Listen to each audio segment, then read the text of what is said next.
Good day. Want to send money in seconds using a QR code? Here's how to scan a Cash App QR code to pay or send funds fast and securely. So open the Cash App on your phone, tap the dollar money tab at the bottom, then select the smart QR code icon in the top left or right corner of your screen.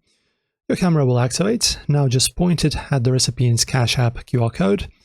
Once it scans, Cash App will automatically pull up their profile and payment screen. Enter the amounts you want to send and just press on Pay.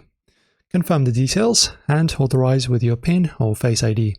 And that's it, money sent instantly. You can also generate your own QR code by tapping your profile icon and selecting My QR Code so others can pay you. That's how you use and scan QR code to send or receive money with Cash App. Fast, secure, and great for splitting bills or quick transfers. Don't forget to like and subscribe to support us. See you soon.